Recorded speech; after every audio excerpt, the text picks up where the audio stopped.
Okay. So next நம்ம பார்க்க போகிறது வந்து second constraint, default constraint. So இந்த டிஃபால்ட் கன்ஸ்ட்ரைன்ட்னு சொன்னால் டேபிளில் செட் ஆஃப் வேல்யூஸ் நம்ம கொடுத்துருப்போம். அது இருக்க இப்போ எனக்கு வந்து சில ஃபீல்டுக்கு வந்து இல்லைன்னா ஒரு ஃபீல்டுக்கு வந்து எனக்கு டிஃபால்ட் வேல்யூ செட் பண்ணணும். Default values for example 12th படிக்கிற அது ஆல்ரெடி செட். இப்போ 11th படிக்கிற ஸ்டூடெண்ட்டுக்கு எல்லாருக்குமே ஏஜ் 17 எனக்கு செட் பண்ணோம், இல்லைன்னா 18 எனக்கு செட் பண்ணோம். சரியா? அந்த அதில் நம்ம டிஃபால்ட் வேல்யூ நம்ம அதில் கொடுக்கலன்னு சொன்னால் ஆட்டோமேட்டிக்காக இந்த எஸ்கியூஎல் கோடில் நம்ம என்ன பண்ணுறோம்னு சொன்னால் டிஃபால்ட்டுன்னு ஒரு கன்ஸ்ட்ரைன்ட்டில் நம்ம வேல்யூவை செட் பண்ணுறோம். சரியா? அப்போ நம்ம வேல்யூ எதுவுமே அங்கே மென்ஷன் பண்ணலைன்னா ஆட்டோமேட்டிக்காக அந்த கொரியில், அந்த டிஃபால்ட் கன்ஸ்ட்ரைன்ட் கொரியில் நம்ம என்ன வேல்யூஸ் நம்ம கொடுக்குறோமோ அந்த வேல்யூஸ் நமக்கு அங்கே அசைன் டேபிளுக்கு வரும். ஏதாவது வேல்யூ நம்ம கொடுத்தோம்னு சொன்னால் அந்த அந்த கொடுத்த வேல்யூ அந்த டேபிளுக்கு வரும். சரியா?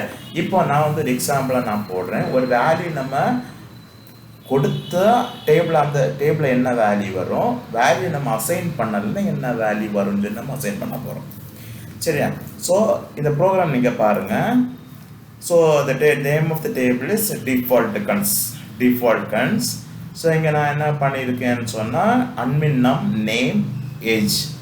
ஸோ இதில் வந்து இதில் 2 நல்லுன்னு ஒரு கான்செப்ட். நாட் நல்லுன்னு சொன்னால் கண்டிப்பாக அந்த 2 ஃபீல்டுக்கு நம்ம நேம், நம்ம அந்த ஃபீல்டு வேல்யூஸ் நம்ம கண்டிப்பாக கொடுத்தாகணும்.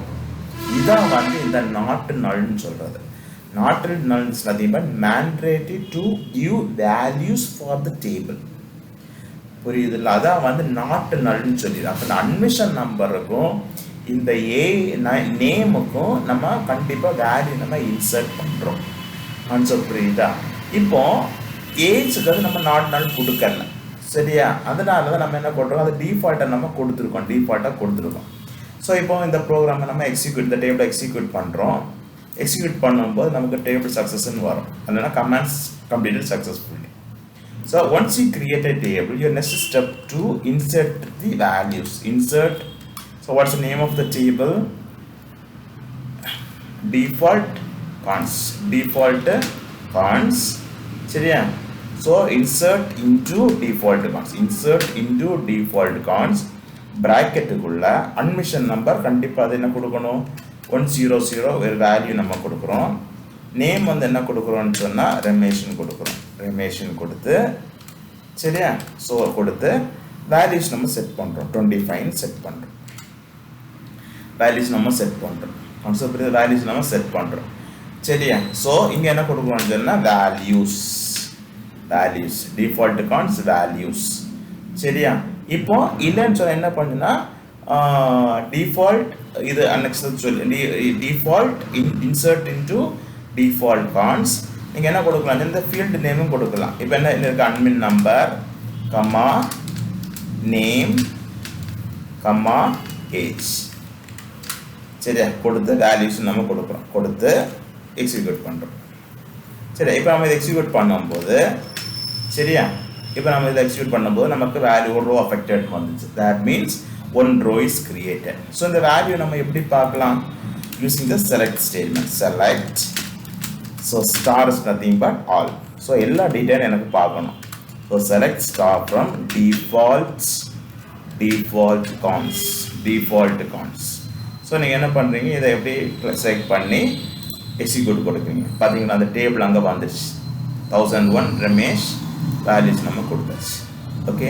ஸோ இப்போ ரெண்டாக என்ன போகிறோம்னு சொன்னால், இங்கே வந்து ஒரே ஒரு ரெஸ்ட்ரிக்ஷன் தான், இந்த டிஃபால்ட் மட்டும் தான் இங்கே உள்ள ரெஸ்ட்ரிக்ஷன். சரியா? வேறு நான் இங்கே யூனிக் எதுவுமே நான் கொடுக்கல, இங்கே ரெஸ்ட்ரிக்ஷன் கொடுத்துருக்கேன். ஓகே. இப்போ இங்கே என்னன்னு சொன்னால் இன்னொரு டேபிள் க்ரியேட் பண்ண போகிறேன். ஸோ இன்னொரு டேபிள் பண்ண போகிறேன். இப்போ இங்கே என்ன மென்ஷன் பண்ணலைன்னு சொன்னால், உங்களுக்கு அந்த ஏஜ் நான் கொடுக்கல. இப்போ நம்பர் ஏஜ் கொடுக்கல. பார்த்தீங்களா? ஏஜ் கொடுக்கல. Then you'll be having 1002. then you will be having another value called Vishal. So நான் இங்கே என்ன கொடுக்கல, you are not mentioned any age here, you are not mentioned any age year. இப்போ இந்த table பார்த்தீங்கன்னா மென்ஷன் பண்ணியிருக்க மாட்டேன். இப்போ நீங்கள் இதை எக்ஸிக்யூட் பண்ணி பாருங்கள், ஒரு ரோ அஃபெக்டட். ஓகே, இப்போ நீங்கள் இதை செலக்ட் பண்ணி பிரிண்ட் பண்ணி பாருங்கள். பார்த்தீங்களா, உங்களுக்கு அங்கே என்ன வந்துச்சு, அங்கே 18 ஒரு வேல்யூ இருக்குது, 18 ஒரு வேல்யூ இருக்குது. Because we have set the default value was 18. We have set the default value. So if no value is mentioned, so it takes the default value. So எக்ஸாம்ஸுக்கு நீங்கள் வந்து இவ்வளோ எழுதினாலே உங்களுக்கு நல்ல மார்க் கிடைக்கும். சரி, சிம்பிளாக நீங்கள் எழுதினா போதும். சரி, புக்கில் வந்து கொஞ்சம் பெருசாக இருக்குது ப்ரோக்ராம்ஸ் எல்லாம். ஸோ இது வந்து இதான் வந்து டிஃபால்ட். ஸோ இந்த டிஃபால்ட்டு இதெல்லாம் வந்து ஹைலைட் பண்ணுங்கள். சரியா, இதில் வந்து நீங்கள் அந்த இம்பார்ட்டண்ட் வேர்ட்ஸை வந்து நீங்கள் ஹைலைட் பண்ணுங்கள். ஸோ நோட்ஸில் உங்களுக்கு அந்த வேர்ட்ஸ் எல்லாம் ஹைலைட் பண்ணியிருப்பேன். இங்கே பார்த்தோன்னே தெரிஞ்சுட்டு ஹைலைட்ஸ் பண்ணியிருப்பேன். இதெல்லாம் யூனிட்டில் வந்து கொஞ்சம் வேர்ட்ஸ் எல்லாம் ஹைலைட் பண்ணியிருப்பேன். ஸோ ஹைலைட் பண்ணதெல்லாம் தயவுசெய்து கொஞ்சம் நீங்களும் கொஞ்சம் எக்ஸாம்ஸ் எழுதும்போது ஹைலைட் பண்ணாங்க. இப்போ இந்த ப்ரோக்ராம் நீங்கள் பார்த்தீங்கன்னு சொன்னால் இங்கே பார்த்தீங்கன்னா 15 நான் மென்ஷன் பண்ணனால இங்கே 15 வந்துச்சு. இப்போ இதில் வந்து 17 இங்கே பண்ண இந்த ஏஜ் நீங்கள் எதுவுமே நாங்கள் இதுலேயும் கொடுக்கல, அடுத்ததுலேயும் ஏஜ் கொடுக்கல. ஸோ ஏஜ் கொடுக்காதனால உங்களுக்கு என்ன ஆகுது, அந்த ஏஜை அங்கே நம்ம மென்ஷன் பண்ணுறாங்க. சரியா, எதாவது டவுட் இன்னும் இவ்வளோ கான்செப்ட், இந்த 2 கான்செப்ட் தான் நான் டீச் பண்ணேன். Thank you so much.